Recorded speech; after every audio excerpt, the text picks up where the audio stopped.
Help me! In desperation, I pleaded for help, but my husband threw callous words back at me. What? I'm at a party right now, it's impossible. If you have a problem with that, just leave. The next time I woke up, I was in a hospital bed. Despite collapsing with pneumonia, my husband didn't even come to visit. I can't stand such a heartless man anymore. I'm seriously going to leave him. I'm Mary. 3 years ago, through my friend Kate's introduction, I met and married Tom. Tom worked at the same company as Kate's husband, Harry.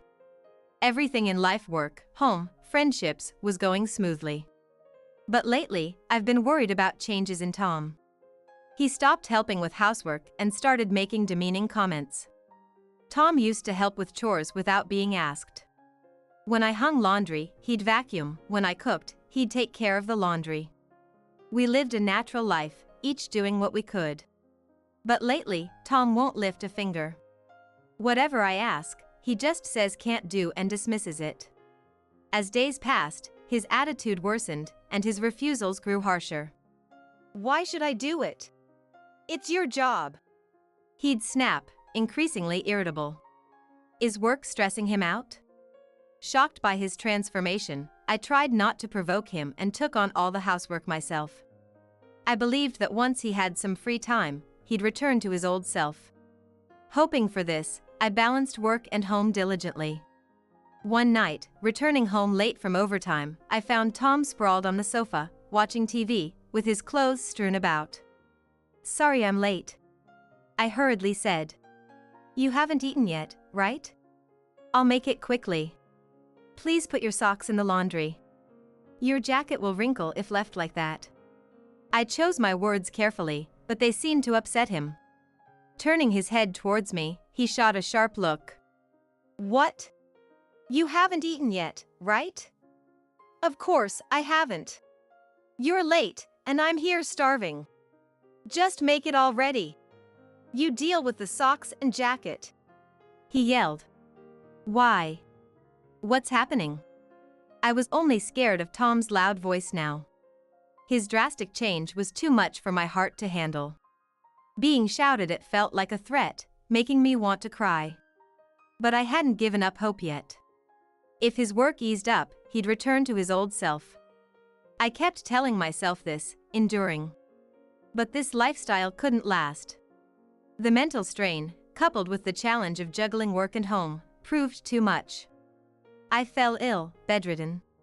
Lying there, my back felt unbearably cold. My head spun, it seemed like a serious cold. Sorry, I feel really sick.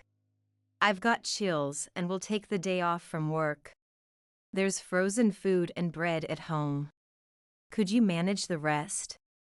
With great effort, I managed to sit up and tell him that. But Tom wouldn't have it. What? Just because you feel a bit under the weather, you're trying to skip out on housework?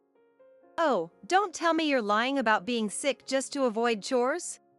Whether you go to work or not doesn't matter to me, but make sure my breakfast and lunch are ready. Tom forcibly dragged me out of bed. My vision blurred, and I felt unsteady on my feet due to the fever. Despite this, he showed no concern and sat on the sofa watching the morning news. Hurry up. If I'm late for work, you'll have to answer for it. He commanded, eyes still fixed on the TV. Somehow, I managed to prepare breakfast and his lunch and immediately returned to bed. Ugh. Making such a big deal over nothing. I heard him scoff from behind. Holding back my tears, I lay down in bed. I soon fell asleep, tears streaming down my face. I woke up around noon, drank some water, and fell asleep again. When I woke up next, the room was dimly lit, and it was past 6 p.m. My breathing was labored, and I felt worse than in the afternoon. The fever was high, the chills severe, and the cough persistent. Unable to get up for water, let alone make it to the kitchen, I felt utterly helpless. I need to check my temperature. The thermometer showed over 104 degrees Fahrenheit. I had never experienced such a high fever before. Realizing the gravity of the situation, I called my husband. Tom, I can't move. My fever is too high. Please, help me. I said desperately. Even speaking exhausted me greatly. But his response left me with no choice but to despair. What? I'm at a party, can't help. If you have a problem, just leave. A party? At a time like this? Your friend Kate's there, right? Her husband, Harry, has never helped her out since they got married. Yet, Kate works just like you and manages all the housework. You're just too lazy. Deal with a cold yourself. See ya. I was dumbfounded as the call abruptly ended. It seems Tom is always well treated by Harry at work. That's why he's so deferential to Harry. A husband who prioritizes a party over his sick wife. Not only unconcerned, but also accusing me of being too lazy. Help me! In desperation, I called Kate. Hello? Long time no see. What's up? Hearing Kate's voice, I couldn't hold back my tears. Crying, I explained my situation. Then Kate said, I'm coming over right now. A few minutes later, the doorbell rang. Just hold on a little longer and I'll get help. Encouraging myself, I mustered all my strength to open the front door. That's when I blacked out. Where am I? I saw a white ceiling. As my consciousness slowly cleared, I remembered. I was opening the door for Kate and then... Mary! Are you okay? Noticing I was awake, Kate leaned in close to my face. You're in the hospital, she said. Hospital. Mary, you collapsed right after opening the door, then you lost consciousness. I called an ambulance, and you were brought here. I was really worried. So, I had passed out. Sorry, and thank you. I said weakly. Kate continued, the doctor says it's not just a cold, but pneumonia. The symptoms are severe, so you'll have to stay in the hospital for a while. You should let Tom know, okay? Even though she said that, I was scared to contact Tom. What if he threw more harsh words at me? As I looked down, Kate gave me a concerned smile. What's wrong? Weren't you and Tom so close? Did you have a fight? Kate, how do you and Harry divide the housework? Housework division? Tom's words were bothering me, so I asked Kate. Tom had said Harry never helped her with housework, but I couldn't believe it. Because when I visited their house, I saw Harry cooking for Kate. Of course, I never heard Kate complain about Harry. If a husband doesn't help with chores, there should be some complaints from the wife. As I was thinking about this, Kate said, we don't really divide chores. Either one of us just does it. Sure, some couples do divide chores, but this way works better for us. But why do you ask? I shared with Kate what Tom had said. About how his attitude had changed recently, and how he stopped doing any housework at all. I see. After nodding, Kate said, okay, I'll talk to Harry about it. For now, just rest, Mary. It's late, so I'll go home. I'll visit again tomorrow. It seemed Kate stayed by my side even after visiting hours had passed. Her kindness really touched me. I informed Tom that I was hospitalized with pneumonia and then fell asleep. In the early morning, I woke up to a message from Tom. Pneumonia? What's that? What am I supposed to do now? What about meals and baths while you're hospitalized? What should I do?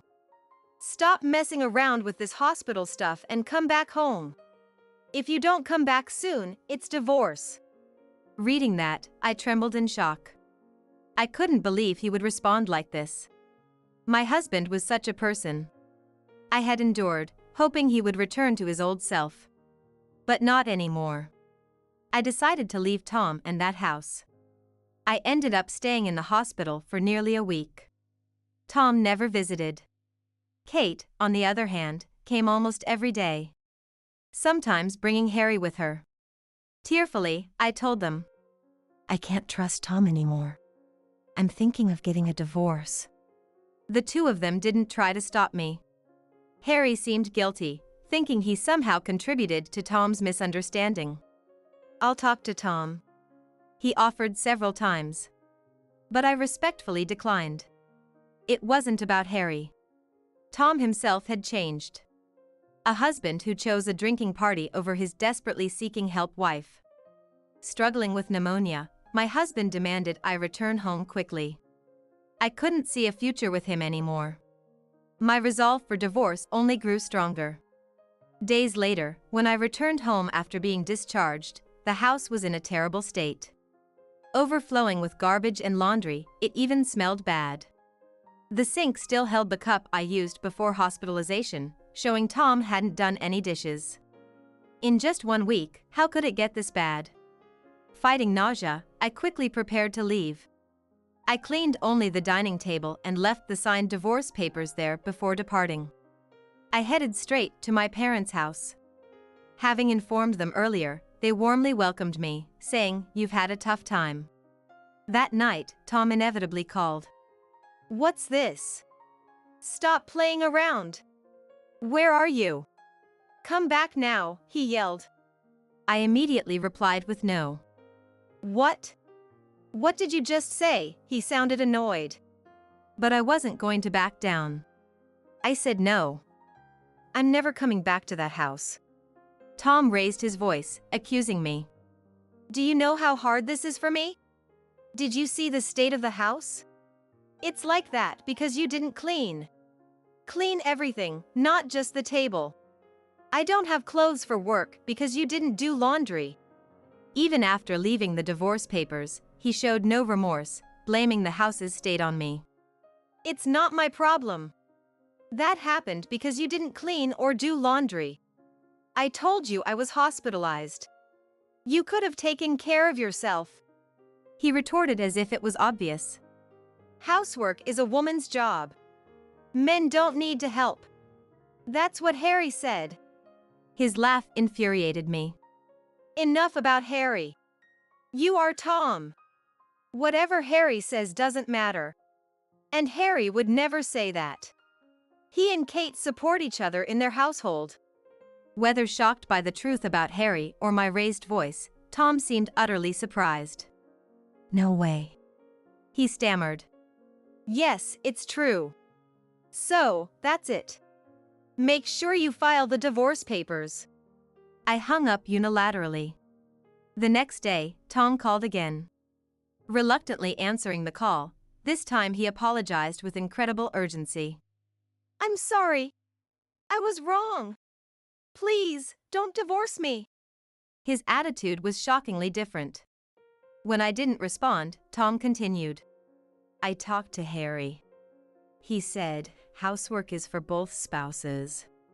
I never thought of it as helping, so I said I never helped. But you made Mary do everything. That's the worst." That's what he told me. So, Harry scolded him, and he came to apologize. I understood Tom had misinterpreted Harry's words for his convenience. "And?" I replied coldly. To this, he responded in a pleading tone. "So, I was wrong. I'll do housework from now on. I took it for granted that you'd do it. Please, don't divorce me." "No matter what you say, my feelings won't change. Please, otherwise, I'll remain despised by Harry. We work at the same company, and I want to get along with him. I always got along well at work, but recently he's been cold. It must be because of how I treated you." "So, what are you saying?" "If you don't divorce me and I start doing housework, Harry will probably treat me like before. Help with housework. So you still see it as something to help with, Tom?" When I pointed this out, Tom panicked. "No, not help, I'll do it. Please come back." Oh my goodness, this man was my husband. I was beyond anger, just astonished at his audacity. With an exaggerated sigh, I said, "Even when faced with divorce, you only think about yourself. I come second. You didn't even worry when I was sick. I can't live with someone like that anymore.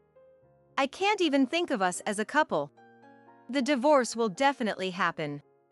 Whether you reconcile with Harry or not, it's irrelevant to me. Leaving it at that, I hung up the phone without another word. He kept calling persistently afterwards, but his conversations revolved only around self-preservation. There was no sign of progress in the divorce discussions. A month later, fed up, I went to Tom's place with Kate and Harry. Maybe because Harry was present, Tom behaved and quickly filled out the divorce papers.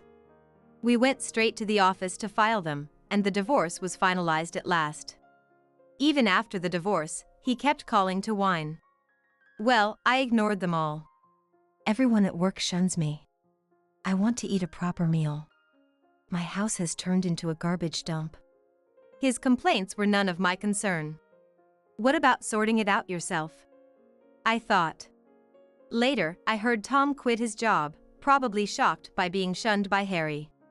There had been complaints in the office about his odor and untidiness, and no one tried to stop him from resigning. I still maintain a good relationship with Kate and Harry. Harry has apologized to me many times, but it was Tom who failed to value his family. And it was my fault too for not seeing his true nature. I can't think of remarrying for a while, but I'm improving my domestic skills for when I meet the right person. Next time, I hope for a relationship where we can grow together. With these thoughts, I continue to attend my cooking classes today.